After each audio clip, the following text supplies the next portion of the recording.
ದ್ರವ್ಯಾಶೆ ಇಲ್ಲದವರಾಗಿರ್ರಿ. ಅತೃಪ್ತಿ ಜೀವನ ರೋಗದ ಜೀವನ ಪ್ರಿಯರೇ. ಇವತ್ತು ಅತೃಪ್ತಿಯಿಂದ ಇರುವ ವ್ಯಕ್ತಿ ಸಂತೋಷವನ್ನು ಕಳ್ಕೊಂಡಿದ್ದಾನೆ, ಸಮಾಧಾನವನ್ನು ಕಳ್ಕೊಂಡಿದ್ದಾನೆ.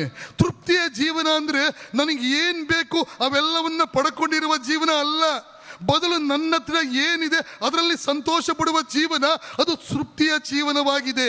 ಇವತ್ತು ಎಷ್ಟೋ ಜನರನ್ನ, ಅತೃಪ್ತಿ ಜನರನ್ನ ಐಶ್ವರ್ಯವುಳ್ಳವರಾಗಿರುವವರನ್ನ ಬಡವರನ್ನಾಗಿ ಮಾಡಿದೆ. ಎಷ್ಟೋ ತೃಪ್ತಿಯುಳ್ಳ ಜನರು ಬಡವರಾಗಿರುವವರು ಐಶ್ವರ್ಯವಂತರಾಗಿದ್ದಾರೆ.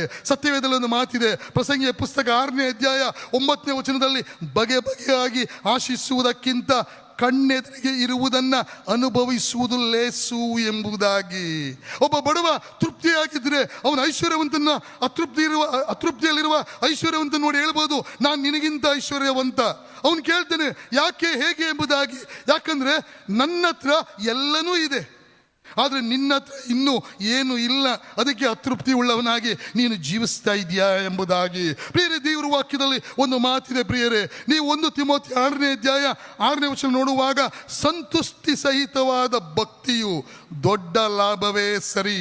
ಅದನ್ನೇ 1 ತಿಮೋಥಿ 4ನೇ ಅಧ್ಯಾಯ 8ನೇ ವಚನ ಹೇಳ್ತೇನೆ, ದೇಹ ಸಾಧನೆಯು ಅದು ಸ್ವಲ್ಪ ಮಟ್ಟಿಗೆ ಪ್ರಯೋಜನ, ಆದರೆ ಭಕ್ತಿಯಾದರೋ ಎಲ್ಲ ವಿಧದಲ್ಲಿ ನಮಗೆ ಪ್ರಯೋಜನ, ಇಹ ಪರದಲ್ಲಿ ಅದಕ್ಕೆ ಜೀವದ ವಾಗ್ದಾನ ಇದೆ.